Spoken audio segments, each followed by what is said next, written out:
Hi, everybody. Recording in We're on. progress. We are live. Can you guys hear me? Is your speaker on? Got it.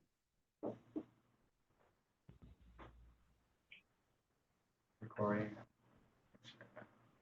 Recording. Yep, it's recording now. Hi, Andy. Okay, I'm just making sure I have all the documents up real quick. So I'm not missing anything. Hi, Luke. Nice to see your face. Okay. Everybody got technical issues under control? Everybody feel good? Everybody, any hands in the air? Everybody good? Okay, let's get started. I have spent extensive meetings with many people and conversations as to these changes and what these changes mean. Can you grab the printer off the black and white printer? Thank you so much. And it was only at the last moment, you guys, where we started getting information that made any sense here. They kind of allowed me to put all this together and sort of help you guys through this. It's definitely going to be a big change, I can tell you that. Everyone can hear us? And there, Andy, can you hear me well? Can you shake your head? Yes? Okay. Okay, so let's start off with the exclusive right to sell listing contract first, okay? And this should be relatively straightforward, guys, on this side, because this is kind of a, and just understand before we get started, not a lot's changed. I mean, commissions were always negotiable, were they not? And so you have to kind of get that as a starting, foundation of this conversation.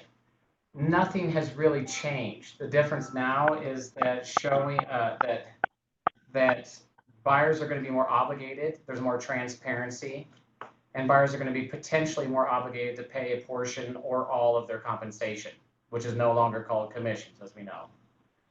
And so be it in that foundation, the three major factors that I have discovered the most are really the compensation is more transparent.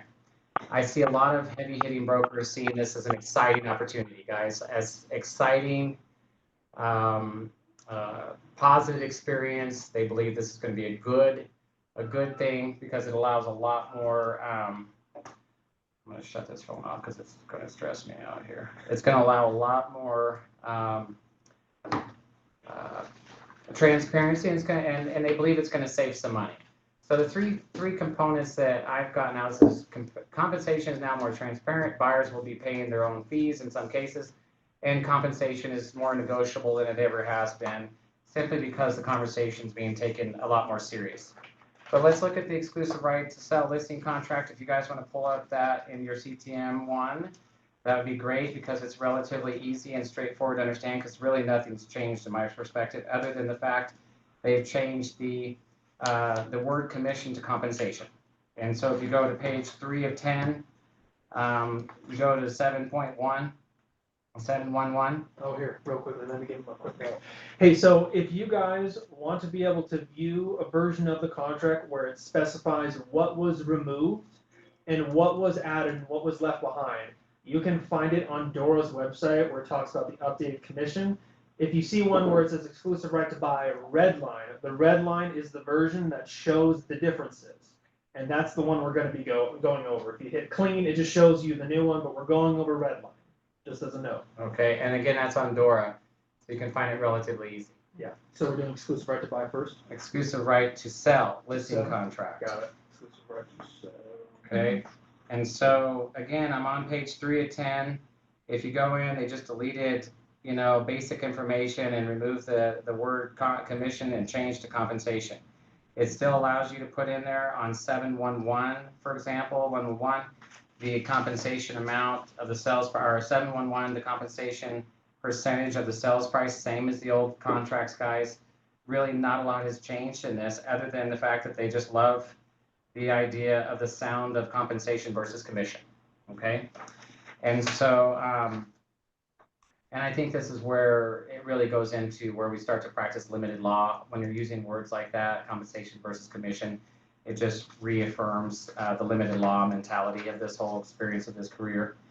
But if you go through the rest of it, it's really nothing else has changed. I mean, literally, the preface of this whole change on the exclusive right to sell listing contract is to change the word from commission to compensation. So be aware that, again, nothing's really changed in here, other than if you read on 7111 that the buyer's brokerage firm procures a buyer and the transaction results in a closing of the seller property to such buyers, seller's brokerage firm may enter into a compensation agreement. And we'll talk about that in the next level of this conversation. And then the buyer's brokerage firm to contribute from the sale compensation an amount of the gross purchase price of US dollars, which can kind of sound confusing, but it really isn't. You're just basically saying that the buyer's broker is going to be pursuing a compensation, right? And so how does that work, right? How does that all look? It comes in a faceted strategy, if you want logistically, okay, if you want to look at it, okay? So let's look at that carefully. It comes in 4 different sections, all right? The first section is the exclusive right to buy listing contract, which is your buyer agency agreement. The right to buy. Okay. Now I'm just going to narrate through the beginning of this, and we're going to go back into the bulk of it, and how you present it, because this is kind of very important. And we'll get into Q&A after this, guys, but I just want you to be very familiar of the process itself and what's expected of you, because it's a very serious process. It's expected. It's a state law. It's the real deal stuff. So follow carefully. You first have your exclusive right to buy a listing contract, which obviously you're very comfortable and you already are very aware of, you're very familiar of. Then your second page was going to be your brokerage disclosure to buyer definitions of working relationships. Now, I know a lot of you guys have relied on not using these definitions of working relationships because it talks about the difference of relationships in the exclusive right to buy a listing contract.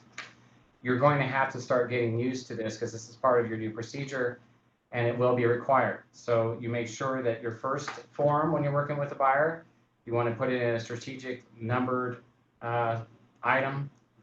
I need document 1, document 2, document 3. You'll start with your exclusive right to buy a listing contract. Number 2, you'll go to your brokerage disclosure to buyer definitions of working relationship. Number 3, you'll go to your brokerage firm compensation agreement. Again, brokerage firm compensation agreement.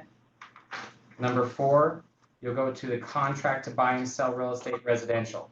It goes in that order. Again, exclusive right to buy a listing contract, which is your buyer agency. Then your brokerage disclosure to buyer definitions of working relationship. Then your brokerage firm compensation agreement. Then your contract to buy and sell real estate residential. Why did I go in that order? Is the question. Why did I go in that order?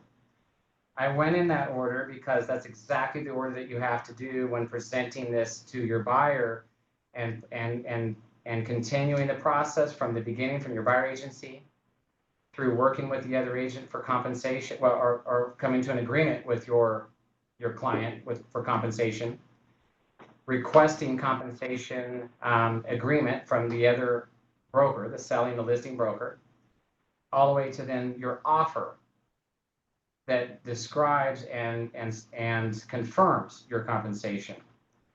So it's fascinating, you guys, because the compensation is becoming a much larger part of this process and this conversation. This is where you're going to have to rely on 2 things. You're going to have to rely on the old-fashioned articulating your personal value. And this is not to put down agents when I say this, but it's unfortunate that agents over the years often have disassociated from the use of the brand or not understood how to use a brand. Whether that's RE/MAX, ERA Shields, Sotheby's, Berkshire Hathaway, you are now, it's going to be incumbent upon you to understand how to use more than yourself. Over the years, I've heard many realtors tell me, oh, all my business comes from me. I'm so magical and I'm so loving and just people love to use me. I have done exactly the opposite in my career. I've bounced off both. Yes, I'm a very nice and easy realtor to work with and very professional, but I've also very diligently used the brand to help understand and articulate my value when I'm working with both buyers and sellers. And so when you get into the conversation and this whole compensation conversation, what I'm telling you is it's going to be important for you to understand how to articulate your value and substantiate your value by using the trust, integrity, and the resource of your brand. That is a vital part of this, because you're going to have to tell a buyer to his face, in his eyeballs, sitting down looking at him, that there's a chance you could pay me $16,000. And I don't know about you guys, but that is not an easy conversation to have with a buyer when you're in the way of them being able to buy a house. They've saved up their money. They have just enough barely to pull it off. And now the seller's not willing to pay the full compensation, and they're being forced to pay $12,000, $6,000, $8,000, $20,000 to you. I'm going to tell you, this is where you're going to have to truly articulate your value to a client for them to see you worth paying that much money to, or finding a way to get you that money. But let's get into this before we get into the Q&As and the next level of the concerns and speculation and the impacts, right? So when you go through your exclusive right to buy listing contract, it looks just like it always did. On the first page, 3.5, 3.51, it says, so they added a for sale in here. If you see, if you go to the red line on Dora's website, you'll see there on 3.51, you'll see it says for sale. So that's all they added to the whole front page there. Second page, they added nothing. Third page, 3 of 6, is where they start talking about compensation. 7.1. Looks like they removed some stuff here. It looks like unless otherwise agreed, approved by buyer. So in consideration, same thing as the old stuff, guys. It's all the same language, except they removed this otherwise agreed to. And then now they're saying that the compensation, it must be approved by the buyer. The buyer must be fully aware and fully approve the compensation. Then they remove the broker will inform buyer of any such additional amount. At the bottom there, paid by broker's firm, and if there's a written agreement, broker will supply a copy. That's all removed. So really, it's just on 7, they're just saying you need to clearly get the compensation approved by your buyer. Okay, then on 7.3, 7.3.1, again, they removed listing brokerage firm. Now they're saying seller's brokerage firm. So they're putting the expectation on you as the listing broker versus the listing itself. And then they're saying the fee can come from one or both. It can either, and you're gonna, it's the same thing, it's customary, guys. If you're customary already choosing brokerage firm or seller may pay, buyer's obligated to pay, you're doing the right thing, okay? That's not changed. Same thing as it was before, 7.3.1. Brokerage firm or seller may pay, buyer's obligated to pay. If you're choosing anything but that, we should have a discussion offline. Because that should never be the case where you're saying, buyer will pay, or listing brokerage firm or the seller may pay. You should choose nothing but the seller's brokerage firm or seller may pay, and if they don't pay, then buyer, I'm sorry, you're obligated. That's exactly how this should have always been from the very beginning of your process here. So that's where that should be checked. Again, 7.3.1 should be the box you should check customarily, as you always have.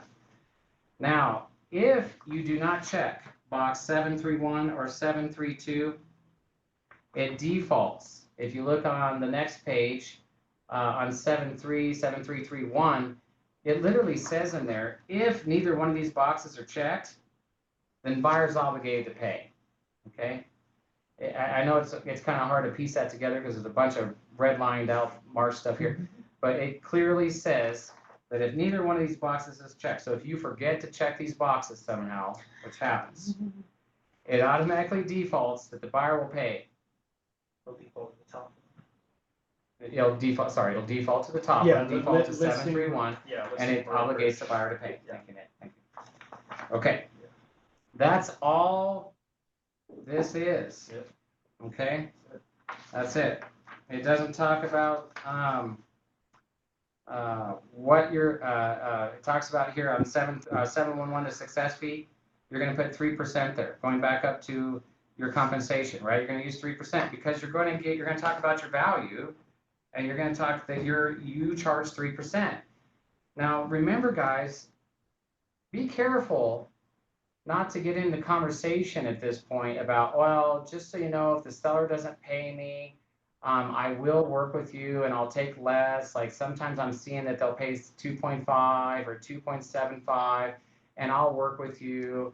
I'm telling you guys, we were not able to talk about compensation before. It was against the rules.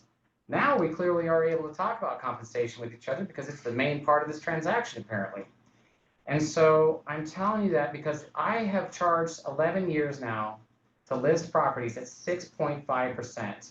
That's what I take listings at. And that's what I'm going to continue taking listings at. I'm sitting next to John Walker this morning in the class. If you guys don't know John Walker, he's been in real estate for 50 years. He's a wonderful realtor. He says to me, JP, something I've admired about you for many years. I said, what is that, John? Because John and I are good friends. He knows how I do my business. He knows what I charge. He says, I've admired the fact that you've been able to clearly explain to your consumers, your clients, the contracts and the information to a point to where you're able to charge a premium co-op when you list property. He says, I've admired that for many years, and it's really awesome to see. I'm telling you guys that because I have a level of confidence because I articulate these contracts. I describe these contracts clearly. I don't just send these contracts to the client and say, sign it if you're comfortable, because I can tell you that's what 90% of realtors are doing.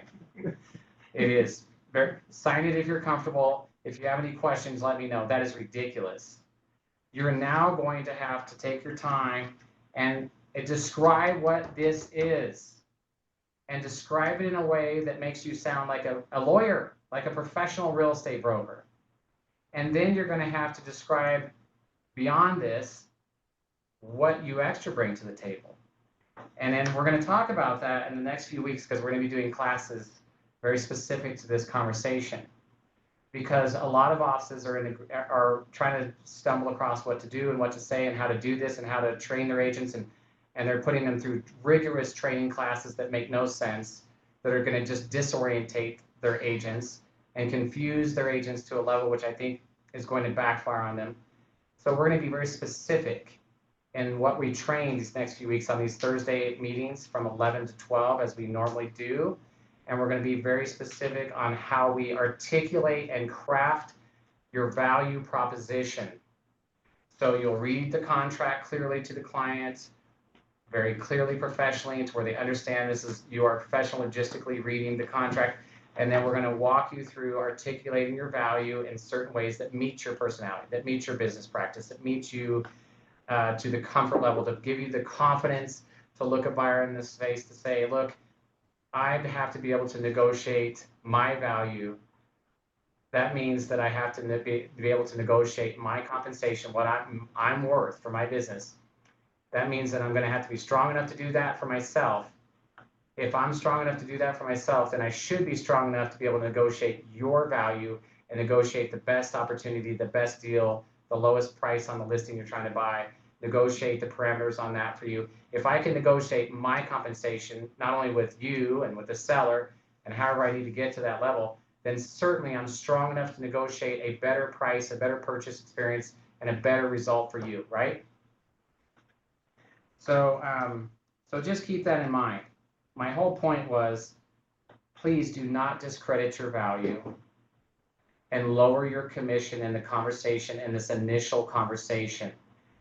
Be strong with your compensation. Say, I charge 3%. That's what I charge on this exclusive right to buy listing contract that we are working together as a team. You and me, buyer, my team, my client, everything. I charge 3% compensation. That's what I charge.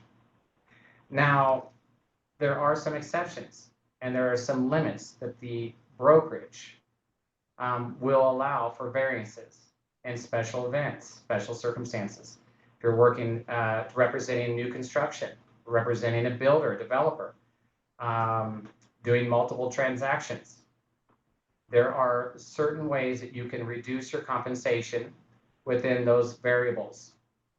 But do not go down the path of becoming a cut rate, low discount, flat rate broker, trying to get the attraction of the client to work with you, because one, it's not what Berkshire will permit. I'm just telling you, this is not the brokerage where you are becoming a discount, low flat rate fee brokerage. Low fat milk. Yes. We are skin brokers. We are definitely not that. So if you feel like you're not strong enough to articulate your value and represent the brand to get to a 3% co-op, call me. Let's have some private training one-on-one. Let's work together so that I can show you my style, my systems, my conversation to help elevate you to those levels if you're not confident to get to that level in the conversation. I will spend hours and days with you if that's what it takes, but I am determined to assure that you're able to articulate your value and present the brand together to represent a 3% co-op for your value, for your business, for your family. So that's that part, okay? That's number one. Number two is brokerage disclosure to buyer definitions of working relationship. Crucial and required by state law now. You must have this presented to your buyer. And the most important thing is the next page, which is 3 of 3, buyer's brokerage compensation agreement. This is where the rubber hits the road, guys. This, you've got your buyer agency agreement, then you're going to say, okay, I need to discuss with you the difference of agency relationships and what those mean, and go clearly define the difference between a seller's agent, buyer's agent, transaction broker, and a customer. And then you're going to flip the page to buyer's broker's compensation agreement. This is your new form, and this is, again, state required. This is a serious document. It has to be completed. You're going to go through the compensation charged by brokerage firm to be set by law is fully negotiable. That may start to an awkward conversation because that's the first thing they're reading. My response to that is clearly that the compensation has always been negotiable. The difference now is that it's more transparent. That's what I'm going to say. The compensation has always been negotiable, and the difference is now it's more transparent. Then it goes into consideration of services to be performed by buyer's broker as buyer's transaction broker. We should work these. We should work these. Then it goes into consideration of services to be performed by buyer's broker as buyer's transaction broker, buyer's broker, brokerage firm will be paid. It's very confusing because it constantly just starts talking about broker. It does. Yeah. Really, all it's saying, guys, is put your fee in there. Okay, you can read it 100 times. It's just gonna say broker. But you need to put your fee in there. That's where your 3% commission that has now changed to compensation goes. And then you put NA where the money is. So you can read it 1,000 times, but when you describe it to the buyer, you're going to have to let them know clearly that, hey, in consideration of my services performed, I'm going to represent you in a different facet. This way, I'm going to be your buyer's broker. I'm going to represent you. My fee is 3% of the purchase price, and that doesn't include any other discounts or any other compensation. And if it does, if there's bonuses or anything like that, then I'll discuss it with you and let you know. And of course, I'll get your written approval on those additional potential bonuses or compensations. Okay, it's simple. I charge 3%. This is in consideration for the service I'm going to be providing for you. And then in the next few weeks, we're going to talk about those services and how you articulate those services if you get questioned. Okay. And so today we're just going through this to understand the process itself, okay?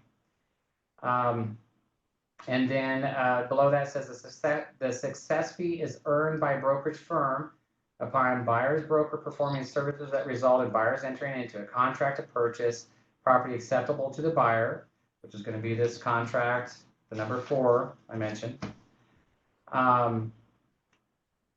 Into the purchase contract property acceptable to the buyer and is payable upon closing a transaction. So, so you're going to get paid the success fee once the services have been performed and the transaction closes, just like historically. If the transaction fails to close as a result of the seller's default with no fault of the part of the buyer, the success fee will be waived, just like it normally was historically. If any transaction fails to close as a result of the buyer's default in whole or part, the success fee will not be waived. So this is if the buyer truly defaults and fails on their obligations and their contingencies and walks, well, they're going to owe you a compensation. That's just how it goes. And Hey, then below JP, that, we yeah. can't see the bottom. No, it's just There signature. we go. There we go. Thank you. All the way down a little bit further. It's just signature lines at the bottom. Here, I'll zoom out a bit. There we go. That should show more. Can you see it better, Joanne? Almost to the bottom. I see to email address. Scroll down. Oh, the bottom is just. Oh, signatures. okay, okay, Yeah, all yeah, right. yeah. Yeah, it's just signatures. It's just where they sign Okay. and agree. Yep. Then Okay. below that, brokers authorized and instructed to request payment of success fee from one or both of the following: the seller's brokerage firm, as we customarily always have historically. 2, the seller. Buyer is obligated to pay any portion of the success fee which is not paid by the seller's brokerage firm or seller. We don't But- see that. I still don't see that. Sorry. Right. It's the third. There we Oh. go. It's the third Oh, paragraph. you're up there. Okay, okay, okay. There's Sorry. nothing below that. There's nothing Okay. below that. Okay, Okay. okay. So, let me start over on that one because this is a very important one here. A broker is authorized and instructed to request payment of the success fee from one or both of the following. And you've already prepped them because you had a conversation about your buyer agency and what you're worth, right?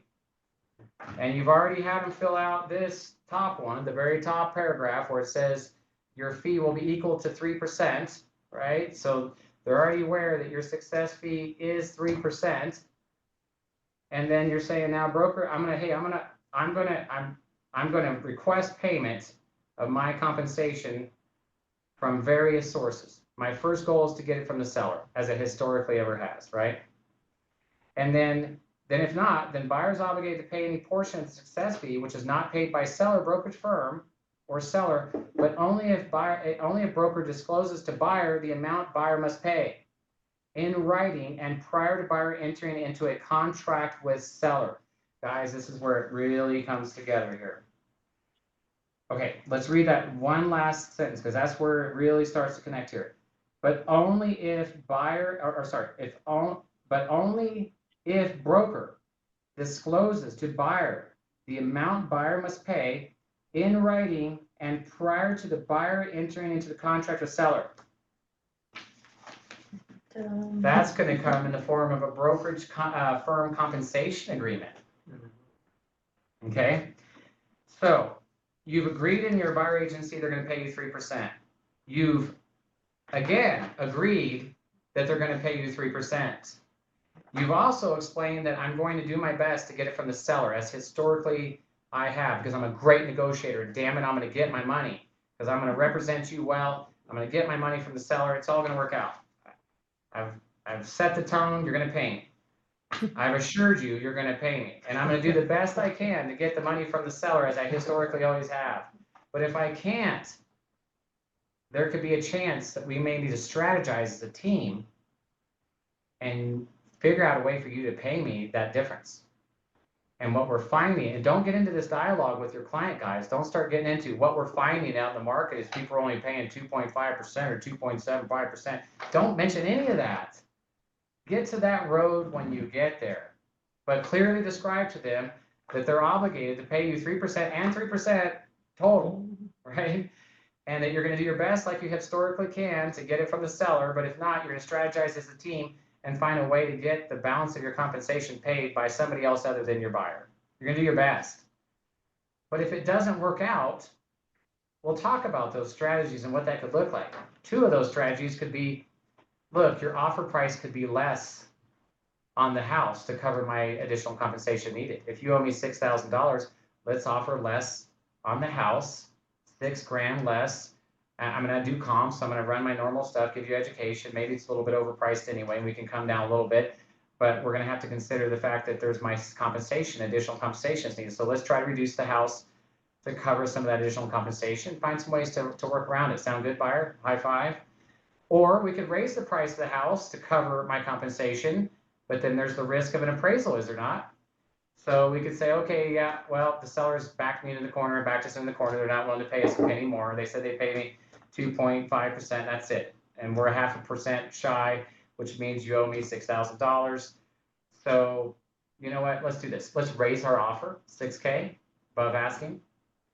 Let's take the gamble. Let's see, I ran the numbers. I feel confident I should appraise for that. I mean, appraisers are gonna have to work with this somehow, right? As they adapt, as they go forward. And so we have to go in with optimistic, you know, but if it doesn't work, buyer, just know somehow we're gonna have to figure this out. Okay, so that's how that goes, right? Buyer agency, I've established I'm charging 3%. Buyer's brokerage compensation agreement, I've established again, I'm charging 3%, but you understand I'm gonna try to get it from multiple sources if I can't work my beautiful experience magic and get it from the seller. Then, number 3, now we're out house shopping. We've established all that, we're out house shopping, we're excited. Every house you go to show, you're gonna need to require yourselves to pick the phone up or text or email and request the brokerage firm compensation agreement. Every property before you show it. Every property before you show it, you better have the brokerage firm compensation agreement sent to you by the listing broker. And why? Because you told the buyer that you're going to charge 3%, and then you told them again that I'm going to charge 3%. And the listing agent is weak in the knees and works for a company with the letter K in front of it and can't get more than 5% or 4%. Who knows? Good God, with those guys, it's going to get bad. And so you're going to have this form, brokerage firm compensation agreement, emailed to you, texted to you, said to you somehow in a form of writing on a napkin, but it needs to be in this form. And it's going to say how much. If you read this, it clearly says how much they're going to pay you, that the seller has agreed to pay you based on the inadequacies of the listing broker's ability to perform his value and articulate his value to get a full 6% co-op. You're going to see this is going to be commonly lowered and lowered as you proceed through in this new market, that I call it. You're going to see this going from 3 to 2.75, 2.85, 2.5, 2.25, 2. You're going to see it all the heck over the place. You have to have this form before you show it. Why? Anybody? JP. Yeah. Hi, this is Beth. I just saw a video of, like, you know how airlines, if you fly Spirit or Frontier, you get cheap service and they end up being just a disaster. And so when you think of branding with Berkshire Hathaway, we want to be like a premium service. And I like the fact that Colorado's awesome with the Conroe boat decision. And it's important for them to choose, like, and you can go into fiduciary duty versus transaction brokers, the importance of that, you know, for us to be educated on the law changes. And I think clients will respect the fact that you're giving them straightforward honesty of how it's benefiting them to read this contract through with me. And so I don't want to be like, they have TikTok complaining about the cheap service through the air and people Okay. pay for it. I'm sorry. So you don't want to. I'm sorry to cut you off. Yeah. We've got to be very pointed on this particular training and not get into winded stories. And Well, I'm just comparing stuff. it to the No, market. it's okay. We're gonna have a Q&A. Yeah. We're gonna have a Q&A after this, but I need to stay very pointed because this is a very serious strategy, okay? So yes, we're gonna articulate, like I said, we're gonna articulate value. We're gonna work on with agents on how to do what you just said, articulating service and value and all that, but that's next training stuff. Today, we are going to be very specific on the structure of this system, okay? So You need to have that so you know how much your buyer would owe you You need to have this, that's the answer, because you need to know how much you're gonna have to negotiate with your buyer. So you're gonna request this from a listing agent. The listing agent is going to say, yeah, I mean, I'm so sorry, the most I could get was 2.5%. Okay, no problem, send it over. Now I've got this form, and I've got the other two forms with me, with the buyer. And I've got my exclusive right to buy, I've got my buyer's broker compensation agreement, and now I have a brokerage firm compensation agreement as my third document that says I'm getting 2.5%. Now I have to look, yes? It's Deb. I have a quick question. So you're saying, let's say I'm gonna go show 10 homes on Saturday. I am to contact 10 listing agents prior to going. Yes. Why could we not do that prior to writing the offer? I'll tell you why. I'll tell you why. Because you need to know how much the discrepancy is before you go show the property, that because you need to talk to the buyer that there's a chance you could pay me $6,000 on this particular showing. Are you comfortable? Based on your budget, based on your down payment, based on what the lender said you're qualified for, we have a $6,000 discrepancy. Are you comfortable if I show you this property to be obligated to pay me that additional $6,000 if things go bad? That's why. You have to do the math. You have to do the math with the buyer. Oh, You I have to I compare understand them. that. Absolutely. I understand that piece of it. Just, it seems as though you've already had the conversation with your buyer that it's you may have to pay me kind of a transaction. We see the 10 they want to see. And then of course there's 2 they love. I would then contact those 2 agents, say, please share with me your compensation. So prior to us making a decision to write an offer, I can review this with my buyer. I see what Seems you're like it doing would- is Right. So you do the 10 showings, and out of the 2 they actually may want to put an offer in, then you do the compensation I form. think the And then problem have the is, conversation, so you don't have to do it on all 10 if they may not even be interested. the problem Well- is if you have a buyer and they can't pay that, you don't want to show them something they're gonna fall in love with Yeah. and they You got can't it, have. you got and it. She that's just the said it, worst. that's why.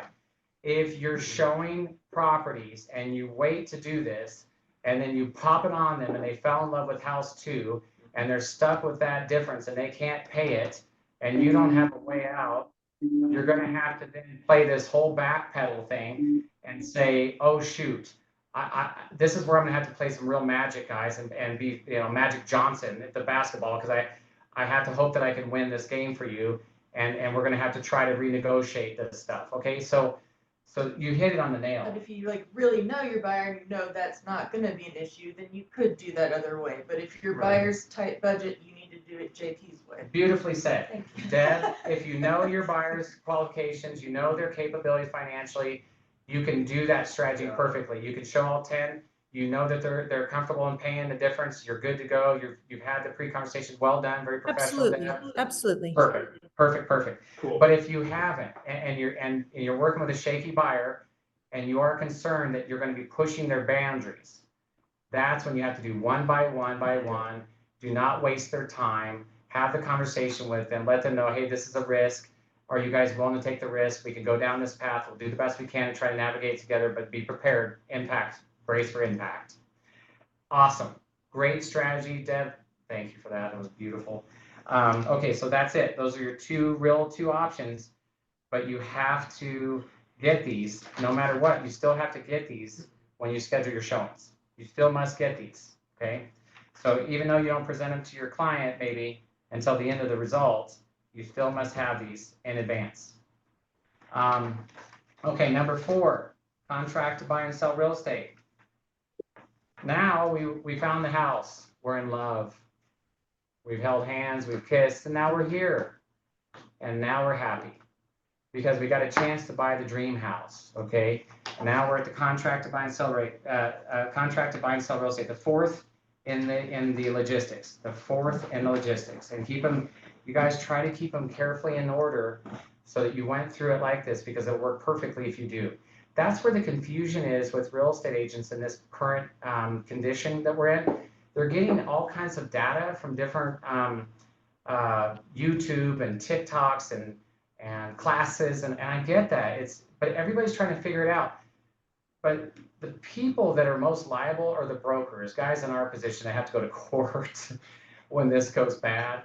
And so we are the ones that have spent endless hours at night. Like I was up till 3 o'clock in the morning this morning to assure I was really tuning in for you guys so I could try to get you carefully to understand it's a 4-part process and follow it carefully through and do what we just did. And Deb, thank you for that extra input. That was a consideration I wasn't wrapping my head around, and it was beautiful. It was a great addition to this conversation. And so number 4, contract to buy and sell real estate residential. You'll notice that again, first page, nothing changed. Number 2, really it's just emphasizing if there's a home warranty. And it does talk about encumbered inclusions. They're emphasizing 2 people now have to approve your solar panels. Your lender has to approve it. And then the solar power company, the financing company that provided the solar panels, that created the initial debt on the solar panels with the seller, has to also approve your buyer. So 2 people. The lender has to be aware of the debt on a solar panel system or other encumbrances. There may be, I don't know, satellite systems, security systems, lots of stuff, right? But solar panels are our biggest obstacle, usually in this case. So the lender has to be clearly advised that there is a loan on the solar panels existing. And they have to approve it as part of the process to qualify your buyer. And then again, to reiterate, the solar debt company also has to run the credit or evaluate the buyer to see if they would approve them for the balance if they're assuming the debt obligation moving forward. If it's not being paid off by the seller in that scenario, and the buyer is assuming the ongoing payment of that debt, okay? So keep that in mind. That's the 2 big takeaways that I got from that. And then, water rights. That's something that was interesting. On the next page, guys, 321, 3 out of 21, 276 water rights. They used to have the right. They either did or did not have the right to terminate by examining water rights. Now they absolutely have the right to terminate based on examining any water rights. You know, does that really apply for municipal water? I don't know, but I mean, I'm not a lawyer, but who knows with the way buyers can. Put a deadline for it. There's a It deadline. needs to happen, it happens by There then. it is. Thanks. Yeah, no problem. Okay, so let's go to page 5. That's 453 loan limitations. They have added in there, however, this amount. Okay, so we've got your regular stuff, your conventional FHA, VA bond, you know, your choices and stuff. And then this talks about the non-allowables. Now, you older agents, Deb and Wayne, and everybody, they understand clearly what non-allowables are, but newer agents may not understand what non-allowables are. I haven't seen non-allowables in a long time, but this is what this is referencing. So for VA buyers, there's a cost called a non-allowable, and lenders used to charge it, and it ranged between $900 and $1,100 I saw historically. And now they're saying basically that if there's a non-allowable fee, right, buyer's not allowed to pay by law not to exceed that amount. Usually that amount would go in there, and I'd say up in that box right there, up to $1,100. That's what I usually put in there, guys. By the way, if you were never shown that, you should be putting a number in there if you're working with a VA or an FHA buyer, because there's a chance there's something called non-allowables, and it's primarily for VA buyers, just so you know. It's primarily a VA buyer thing where VA buyers are not allowed to pay certain fees and things by law. Now, that has changed for the compensation, and we'll talk about that later. But in this scenario, this is for non-allowables, and it should say up to, say, $1,100. And you should describe that to the seller if you're listing the seller that there's something called potentially non-allowables, and there could be this fee if you accept a VA buyer. And then you should talk to your buyer about this to say, hey, congratulations, you're a VA buyer. There is a potential fee of $1,100 that you may not have to pay. It's a great opportunity for the seller to help contribute to your purchase. It's a wonderful thing. Thanks for serving. But if you look at that below, it says, however, this amount does not include any compensation to be paid by a buyer's brokerage firm. So they are excluding that. You're not getting any benefit from that. You're not getting compensation from that. That is a separate fee itself. Okay. Next page. Contract terminates. Oh, this is fascinating. That was a good one. Okay, so It's on assumptions. that's on assumptions. You guys, if you're doing assumptions, they are really good. If you need any help with them, I'm becoming very proficient at assumptions. So if you need any help, you can certainly call me. There's, we've gotten through some pretty heavy obstacles on assumptions, but if you do, they did add this in here. The contract terminates if written consent from the seller's lender for the buyer's assumption of seller's existing loan is not received by all parties in closing company on or before closing.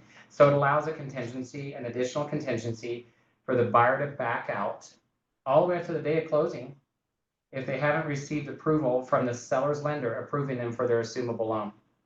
Okay, it's a great contingency, super awesome.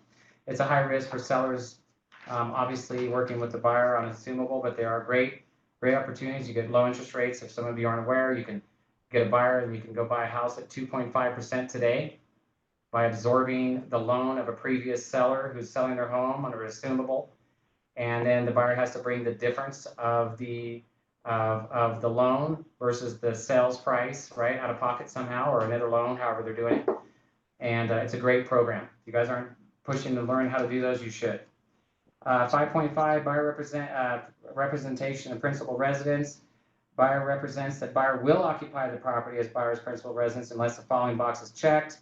Then buyer represents that buyer will not occupy the property as buyer's principal residence. So you're just going to check that box as you did before, just clarified it. Simple as that. Okay, I'm going to take you guys back to mineral rights on 8.9. That's going to be on page 11 of 21. 8.9, mineral rights. It just, again, did the same thing that water rights did. It said that it removed that they do or do not have the right to terminate to the fact that they do have the right to terminate based on mineral rights. And there's a deadline. And there's a deadline. And thank you, there's a deadline. All right, now on the next page, 12, we start getting a little bit heavier stuff. This is for encumbered inclusions. Again, it talks about solar panel. Copy of the solar plan is not included. Leased items. It talks about anything that you have for encumbrances. So they started to actually add detail in here. If you guys remember, in encumbered inclusions, there was really never anything in here. But now it talks about the solar power plant. Talks about septic use permit. And in here, this is good. If required by local health department or public application, we know in Teller County, El Paso County, and surrounding areas, some of those areas, depending on the area, require the septic to be what? Inspected, cleaned, and serviced prior to transfer and uploaded to the health department's website in El Paso County prior to transferring property. Now, Teller County, I think, may be exempt, so I'm sorry I said that. So that's what that says. It just gets in a little bit more detail about due diligence. Then 10624, this is fascinating, guys. Automatic due diligence extension. If a due diligence document is not delivered on or before the due diligence documents deadline, buyer has until, this is really, you're gonna have to pay attention to math here a little bit, which is unfortunate for me. If a due diligence document is not delivered on or before the due diligence documents deadline, buyer has until the earlier of closing or 10 days after receipt of buyer to review and object to such due diligence. So if you do not provide the due diligence documents, guys, that's receipts, warranties, permits, anything that the buyer's asked for, right? And the seller hasn't provided that stuff, the buyer has an additional 10 days to review those or closing, whichever happens first. It's fascinating. So if buyer's right to review and object to such document is extended due to such due diligence document is not being delivered on or before due diligence documents deadline, again, the due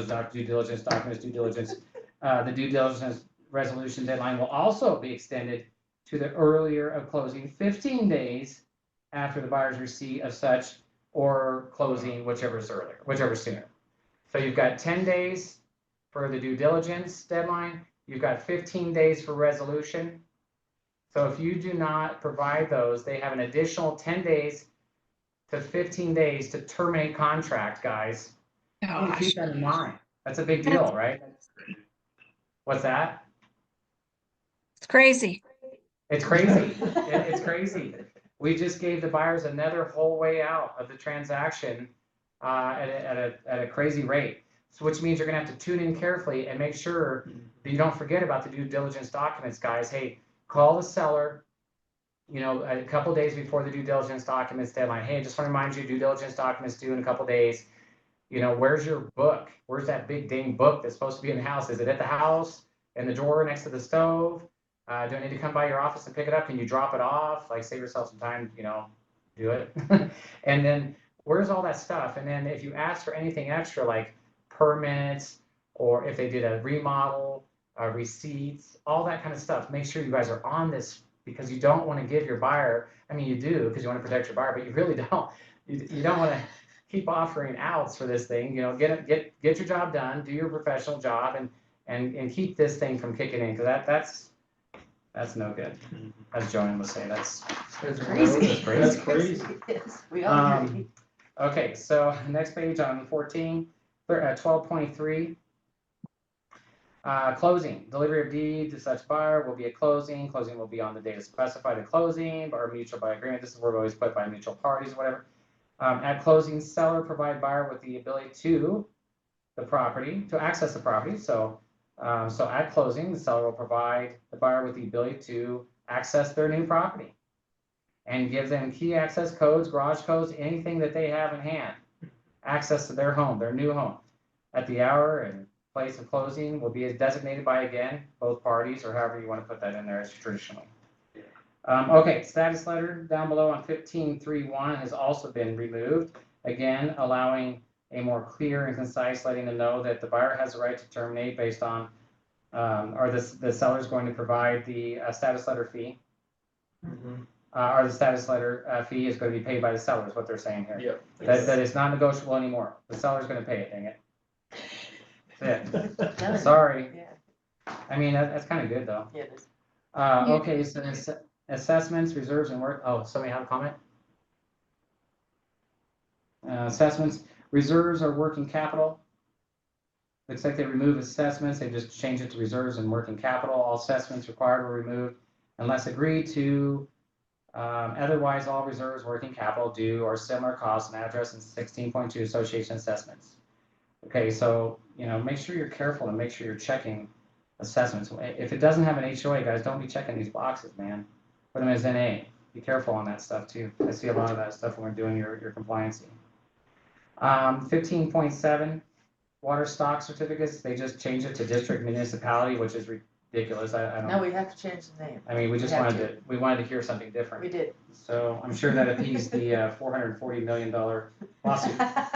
And then the association assessments on 16.2, current regular association assessments and dues, association assessments paid in advance will be credited to the seller at closing. All association assessments accrued before closing must be paid by seller, and all association assessments accrued after closing must be paid by buyer. This is awesome that they added this in here, because this clearly tells the seller that you are responsible, you jerk. If you knew that the main water line was supposed to be replaced and you hid those letters because the board hadn't solidified it, right? That's how this happens. The board didn't, they talked about it, they had it in some board meeting minutes, and they didn't solidify it. You as a seller is sneaky, and you're like, oh, nobody's really solidified it yet, and let's sell it as quick as we can, honey. That's a $15,000 thing, which has happened many times. And this now prevents that from happening. If that water line needed repaired and replaced, and it was part of the thing, and it was the obligation before, it will require the seller to pay it now. That's a great, great thing. Okay. Possession on 17, on page 16. Possession of the property include deliver, possession of the date of time, if applicable is removed. If the parties have executed a post-closing occupancy agreement, such agreement will control possession date and possession time. So remember that, guys. Be careful with those post-closing occupancy agreements. Be very aware that, you know, now it's been changed to where the post-closing occupancy will in fact be the possession date and time agreement. So don't look at the closing date on the contract. You'll look at your post-closing occupancy agreement to tell your buyer when they can move in their new house. Okay, so then the possession date and time, below that, additionally, buyer may pursue a claim against the seller for any of the buyer's actual damages accrued by buyer in excess of such amount. You remember when we were putting like, $200 a day? That was all it said. What if the seller did damages and stuff, right? Moving out of the house. So it finally fixed that. So the buyer can actually pursue a claim against the seller for any actual additional damages accrued by buyer in excess of such amount. This is great. That was a good change. Walkthrough verification. It's like they removed that bottom there, the home warranty, and they put it back in the earlier state, guys. Okay. All right, now we're going to get to the fourth level of logistics. Going back to the beginning, you're first going to talk to your buyer about your buyer agency, your compensation of 3%. You're going to confirm your compensation of 3%, and you're going to tell them you're going to do the best I can, like historically I've always have, because I'm an amazing realtor. I'm a Berkshire Hathaway pro agent. And I'm going to get my darn commission paid, so you don't have to worry about a buyer. But if I don't, well, we're going to talk about that, and you're going to pay it because you love me. And then brokerage firm compensation, again, is your third one.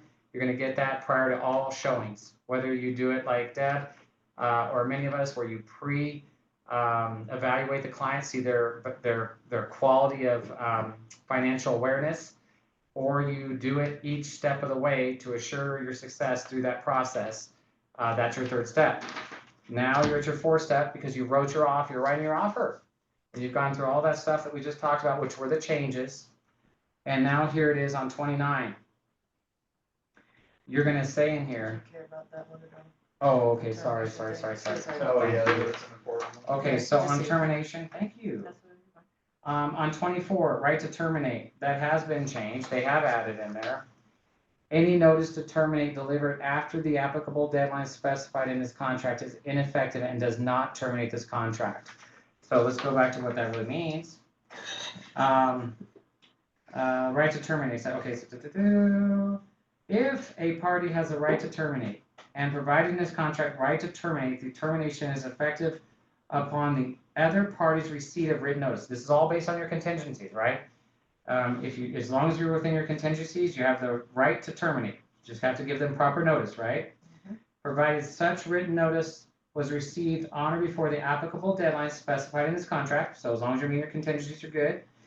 If the notice to terminate is not received on or before the specified deadline, the party with the right to terminate accepts the specified matter, document, or condition as satisfactory.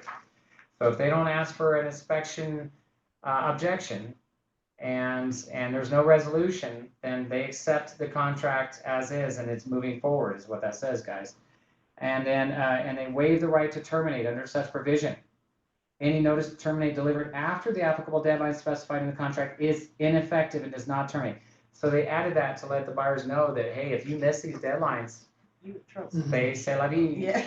You know, Yeah, so it's true, it doesn't count. you missed it. You missed your opportunity to ask. Okay, and that's a bad place to be. But it's also my job as professional, your job as professional, to assure that they have that time, guys. I have seen somebody lose $60,000 in earnest money because the realtor was ill-advising him as to his out on home inspection process. And so, just be aware of that. That's all. Sorry. Okay, 29, buyer's brokerage firm. It wasn't me. No, it was me, sorry. It was her.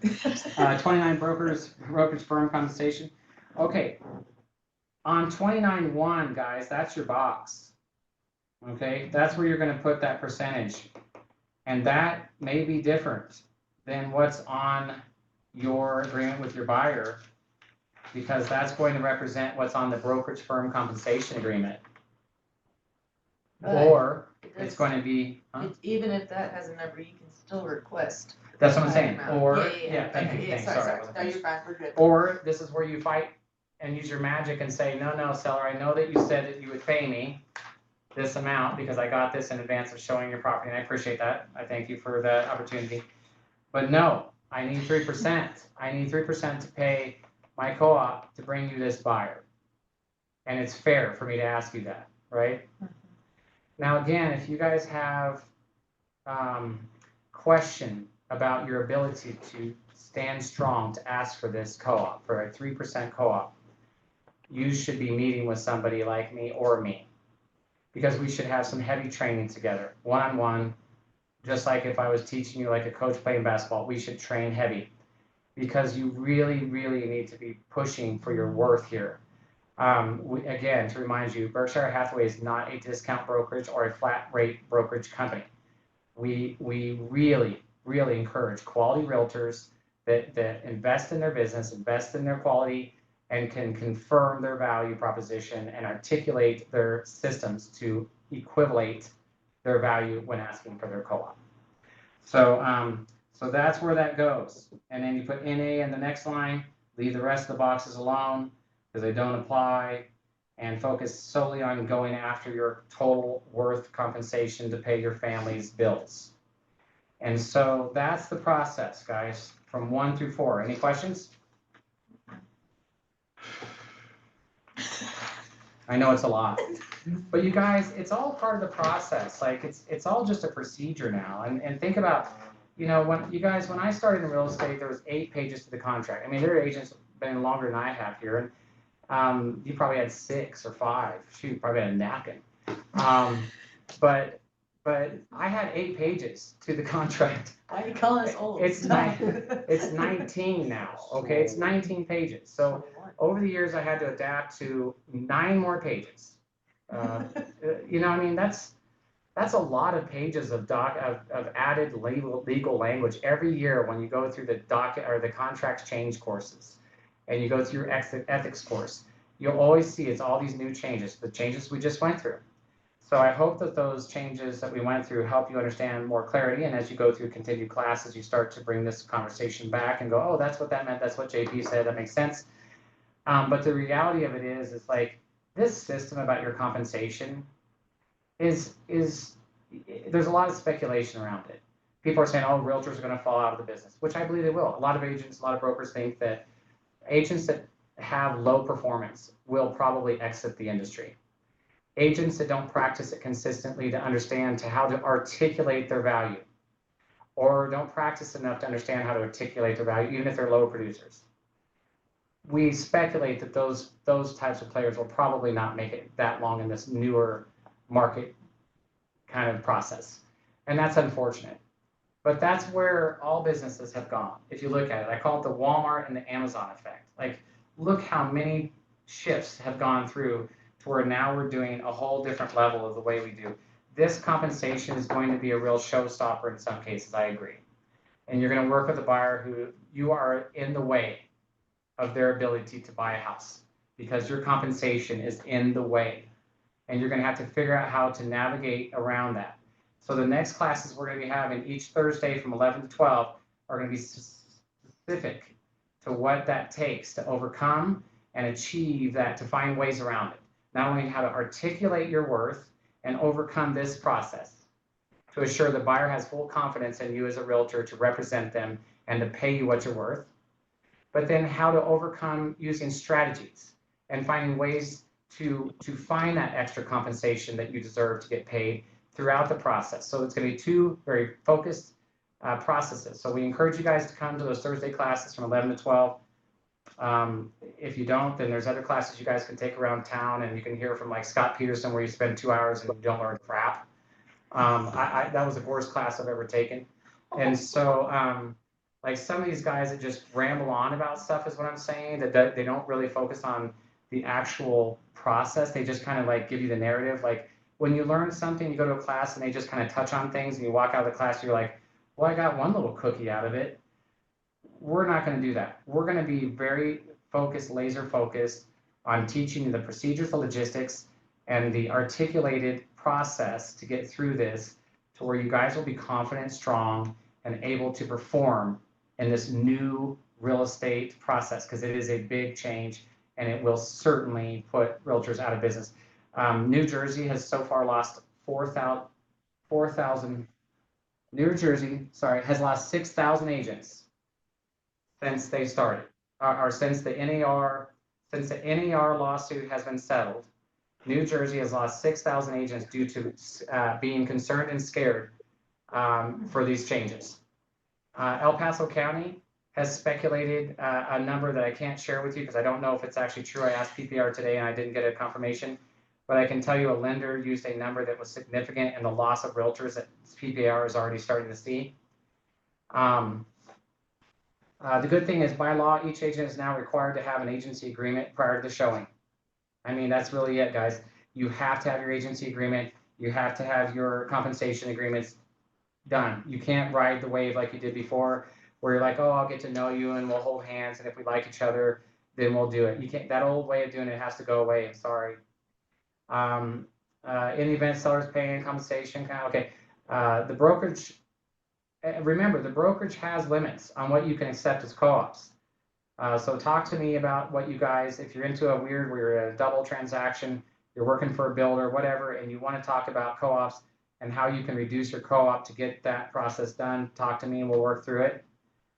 To the agent's compensation comfort requires meaning if you personally have a limit on what your business, you have to have a real strong limit of what you're going to take in your business, guys, which is why it's important to represent both your own value as a professional and be able to understand how to use the brand more than you have previously, okay? Notes, things to remember. These are just notes that I've taken as I've done tons of research, as you can imagine. Things to remember, BHS agents and many other brokerages are not flat rate nor discount. Let me repeat that. It is important to learn and understand not only how to be strong and articulate your value, but also to clarify and define how working with a trusted brand provides an advantage to the buyer consumer. What do I mean? Well, Berkshire Hathaway is one of the most trusted brands in the real estate industry. Learn how to depend on this brand and use it to its stats to reflect consumer trust and awareness. And this is all in my own words, by the way, I didn't copy this. And how working with Berkshire Hathaway agent isn't like working with any regular agent. Not only are you a higher standard realtor, expected to have a higher competency level via being a stronger negotiator, but a much more quality logistic facilitator, with more tools at your fingertips through the resource center than any agent working solo could ever have. This will mean things now to a buyer as it didn't as much before. Anyone prior to convince a buyer that I am a great agent, heck, I'm even amazing. I even opened a brokerage out of my basement or my house. Like, I'm the best. Those kind of guys you're going to see, it's going to be very hard, guys. And I'm not selling the brand. I'm telling you, if you haven't understood how to use this beautiful brand, I can tell you I use it all the time, and I get amazing opportunities because I learned how to use the brand, not just my own special skills. The buyer's responsibility will be to ask the seller to help with concessions, but inevitably they will be responsible for the cost. So just remember that as you're speaking to them. Open houses, brokerage firm compensation agreement, you should have on hand at the open house. Have your brokerage compensation agreements there and ready to be handed out at the open house. Steering, removing the co-op. Everybody asks why this all happened, right? Removing the co-op allows for a more fair playing field by keeping agents from steering clients away from properties that do not pay a top 3% co-op. This is supposed to allow more fair playing ground, and we'll see if it does. I don't believe so myself, but that's what I'm supposed to tell you. Potential impacts and possibilities. I'll go through these 7 and I'll be done with you guys unless you have questions. Buyers may reduce offers based on compensation requirements to pay their agents out of pocket. So guys, think about that. Buyers may reduce offers, again, back to the beginning, based on compensation requirements to pay their agent out of pocket. Ask the sellers to pay your realtor fees, all or some. You as an agent will need to learn how to utilize your time well, tracking your processes and learning how to describe your ultimate value to show how you deserve to be paid a large paycheck. There will be a major shakeout as real estate agents that practice part-time will find this overwhelming and decide to leave the industry. This allows for a professional realtor that depends on his career to rise with the tide. These are my personal notes.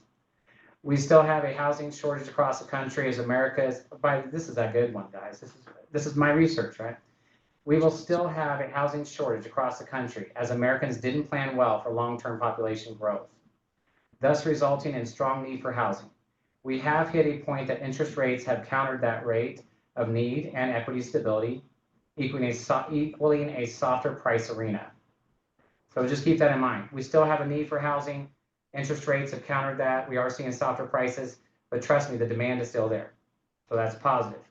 Average realtor spends 100 hours when working representing a consumer, guys. That's the average a realtor spends when helping a consumer buy a home is 100 hours. So think about that when you're getting paid. BHHS, opposed to many other companies, allows tremendous opportunities in luxury property sales. These homes will not be impacted as aggressively when it comes to not being able to be willing to pay full customary compensation. Luxury, guys. Jay, did you have something? JP, it's Sylvia. I have a question, but it can wait until you finish your points. Thank you very, very much. Thank you. The luxury market will not be as impacted the same. Wealth is obviously not impacted in a lot of downturn markets. Please understand you are with a brand that is synonymous in all price ranges. It is not like the company with a K in front where you have to specifically be in a small group that claims to be luxury. Berkshire is naturally all price range friendly. And so if you want to play in the luxury, again, you're welcome to have a conversation with me or Sylvia, Wayne, any of us that would love to help you. We play in that ballpark and we would love to help you.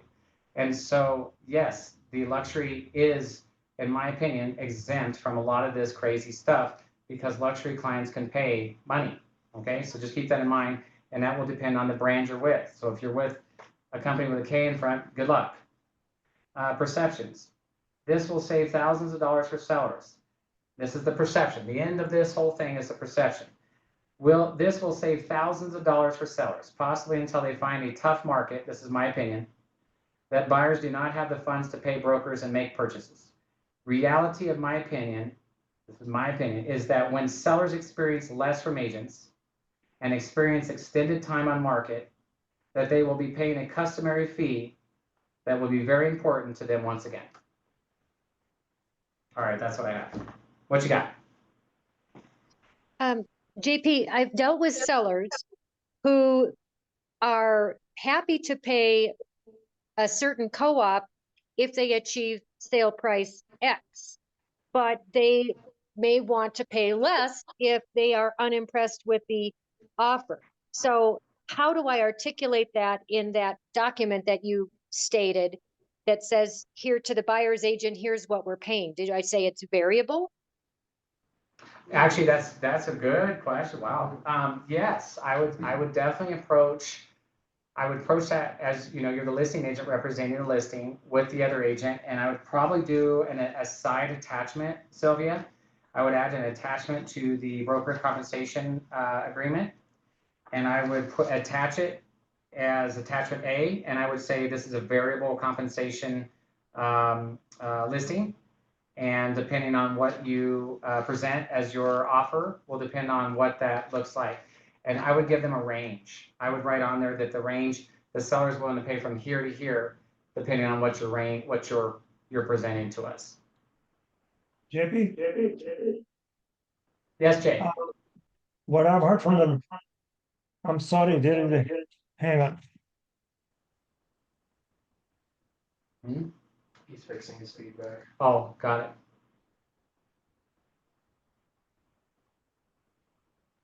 Could you have two compensation agreements? One at a certain You price? could have two compensation That agreements. might be easier. That might be easier. Sylvia, you could have two that's great, Nick. Good job. You could have two compensation agreements. You could have one that says this and then another one that describes a variable. Or did they say we can't do that? Well, you're gonna offer whichever one, yeah, I mean, you can do as many as you want. Right, yeah, okay, yeah. Yeah. You could even do a flat fee, Sylvia, on here too. You could say, hey, if you give me full price, we'll give you this percent. If you don't, then you're gonna get a flat fee of this. Yikes. Yeah, I know. Who the heck wants to do that? Right? Anybody else have some questions? Wait on Jay. I have a question on the definitions of working relationships. Yeah. We're supposed to check a box I'm not sure which box we checked for an agent. Okay, definitions. Okay, so you're gonna be checking, or you're saying, Which you're one? checking multiple person firm. Oh, yeah. Yeah, at the top and then scroll down a little further. Okay. Check one box only, customer for brokerage listings or transaction brokers for other properties, or just a transaction broker. Oh, so we would be. So if I'm an agent, what do I check here? Oh, customer, check one, broker is the seller's agent, seller's transaction, and buyer is a customer. Because it seems to me like we fill this out if we're working for a seller or we're a transaction broker for the buyer. Because if we have the buyer agency that already. You outlines don't our need, compensation. you don't need the definition of working relationships document if you already have a buyer agency. Right, because it already, the buyer agency is the compensation agreement. Exactly. Like, The only reason you need the definition of working relationships and that compensation agreement is that satisfies it's not even a state law, it's the MLS rule for you to show a property. Oh, maybe that's why the top sentence, it says in consideration of services to be performed by buyers, brokers, buyer's transaction broker. Maybe we only need this separate compensation don't have an agreement agency if agreement. we don't have an agency agreement. If we don't have an agency agreement. That's what it, so if we have a buyer agency, we don't need this document, because it's already specified what the percentage is in the buyer Yeah, I was agency. confused by that because it seemed really redundant, because a lot of this. So then we don't need this? That's, I If mean, we have a you can- buyer's You agency, can still guys? present them just the regular definitions of working You relationships. still have to but have that, cause the I don't MLS think rules. so. I thought you needed to be TB on that. Yeah. What's Just that? be Transaction TB. broker? Yeah, There's no box for agency on there. If I'm your agent, I have an agency agreement with you. That states Right. you Yeah, have. if you have a buyer agency you don't need that. and the buyer agency lists all the uniform duties and then the additional duties of agency relationship. well, it's not specific about the duties that we're concerned about, it's specifying the compensation aspect of it. Right. It's not specified. If you look in the buyer agency, pretty much all of that, what's in the compensation agreement on the brokerage disclosure to buyer is already in the buyer agency. It does, but it I doesn't have that agree. same language. Yeah, it does. It has that same sentence you talked about, like, let me pull it up. Oh, it says in consideration the services. Here, we're looking. To be performed, firm will be paid, step 4, certain discount allowances. Oh, you guys, it does. Yes, it does. Agency agreement acts as that. Oh my God, that's awesome. Okay, all right, so then, But you can okay. still just show them the normal definitions of working relationships. Well- not the compensation. Yeah, you can still show them the definitions of working relationships. Although, it already says, JP, yeah, Jay, chime in, I'm waiting for you, I was waiting. this one, if somebody walks in into open house, I'm doing an open house on your listing, then this form will be used to have that person sign, Oh, because I'm Right. not able to start the conversation about a listing agreement at that point, you know. So right, oh, on that, right. Same thing with a buyer that you don't have buyer agency with, which you're supposed to, but you can start off because you don't know that buyer with that TB on the definitions. Or a buyer Oh. calls you up on your listing. Right.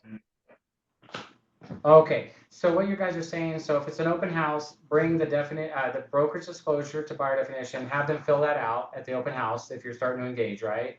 Okay. Got it? Or Well, if you decide to, sorry. That's that right. is correct. That's right. Okay, awesome, awesome. Okay. Thank you, guys. And then, or if, like, Joanne says, if they're working, if they've called you and you're really not into an agency agreement with them, but you must disclose the definitions of working relationships. Correct. Thank you, guys, for clarification. Thank you, thank you. Thanks, Jay.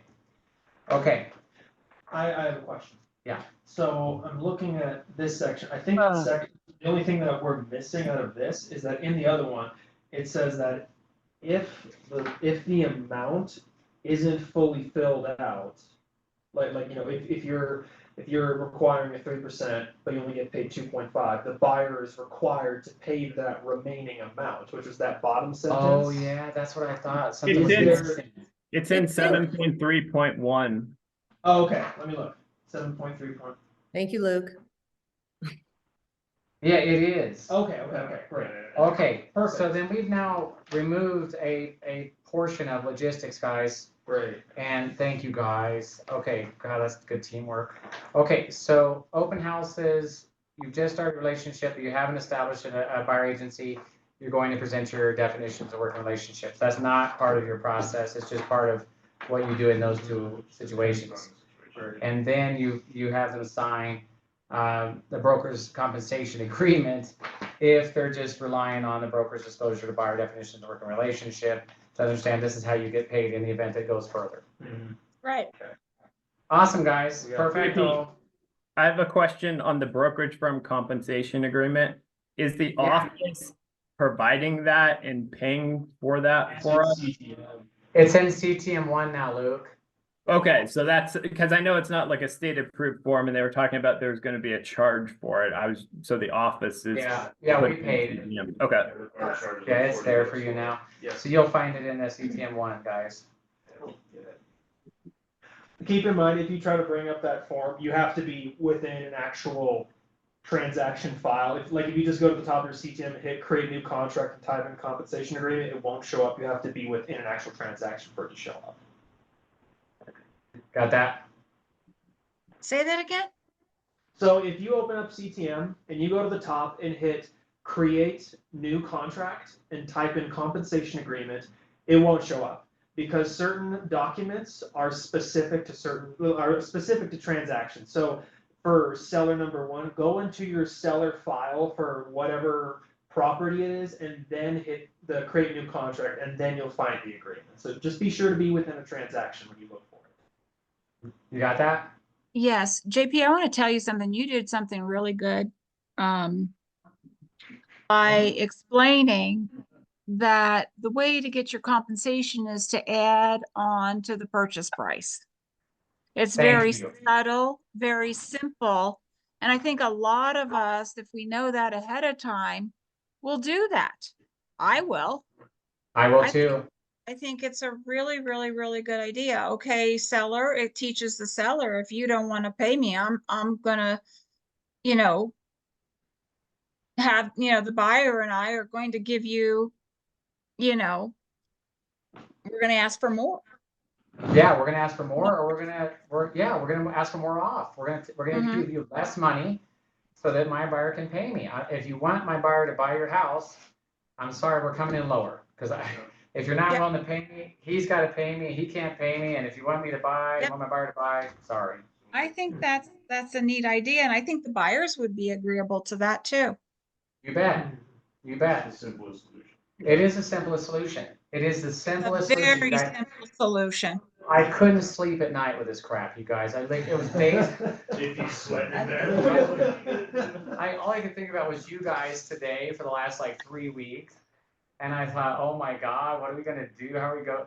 And like all of a sudden one night I was like, oh shoot, this is just old stuff that we're just, it's just redoing old stuff and just a newer conversation. But we paid lawyers a bunch of money for it to have. And we it. played lawyers of $440 million to get us there. So yeah, I mean, it's the way to go. And thank you. That was a good compliment because I did put a lot of stress into this. This was very concerning. And I was worried about all of you guys. I thought, man, this is hella confusing even for me. And I'm diving into this crap crazy every day. And I thought for me, if it's confusing, Jesus. And then I was like, well, let me explain it in a more stylish way. And Luke, thank you. I mean, and Jay, like, thanks for breaking down. I've always been a bit confused about the brokerage disclosure buyer definitions. I've always provided it as part of my process, even on redundantly on top. I don't know why I got in the habit, but I did. I mean, See why. it didn't hurt anything. It didn't hurt anything. It was Yeah. just extra work I didn't need to do. But thank you for reminding me if that's how that process works. It just helped clean that up. But yeah, this is a very easy way to understand this. Would you guys agree? Yeah. Now the hard part is we still have to articulate our language. Oh, Jessica, what do you got now? Now, come on back, Jessica. Oh, I didn't mean to do that. Oh, okay. No, it was a great meeting. I was about to say, just like with the Conway Boat decision, it should go back to the basics, back to the like diligence. And if you present yourself to the buyer, I was using the airline as comparison because they're breaking laws. They're charging people $100 for bags that do fit, and consumers are left to do nothing but either sue and then incur the costs. So if we do our job and represent the decision that Colorado gave us, then our value will not be disputed because it's their choice to choose a realtor that's going to educate them on the changes and why it's in their benefit. And so Yeah. as long as you're positive, because I love the state so much, and that's why we're working in this field to help people You're that are right. moving here. There's another concern I have, guys. I want to talk to you guys about this. I have a big concern for buyers bypassing buyer brokers and going straight to the listing agent. That's a big concern I have here that's probably going to start growing. Be aware of that. So that's why it's more important for you guys to train really hard. I mean, I hate to say it, but it's kind of, we're back in training mode. Because I'm very concerned that we're going to see buyers like realizing what's happening here and just saying, you know what, I'll find it on Zillow, I'll look for my own house, and I'll just go straight to listing agent. I don't have to pay some, work through all that crazy stuff. My mom told me what a nightmare it was, kind of thing. So there is going to be some of that. And I think that it goes like Jessica said, it's all about us really becoming strong professionals and marketing ourselves well and promoting our value and showing the consumers that we have a place. In the UK, guys, and in Peru, there are no buyer agents. There are only listing agents. And consumers go directly to the listing agent. As a matter of fact, in the UK, and he said that consumers are very real estate savvy because they all have to negotiate on their own behalf. They go straight to the listing agent. They negotiate their own price. They're real estate fluid. It's a common thing for the whole society, and they're used to it. So, so just be aware of that. We've got a lot of challenges ahead of us. So the more you work on your craft, the better you become at it, the better results, as all things in life. Anything else? Well, thank you, guys. We hope to see you at the class 11 to 12 o'clock to continue this and go through the next phases of articulating value and finding ways and strategies to overcome. Thank you very much. Have a great, great day. Go sell something. Thank you. Thanks, guys.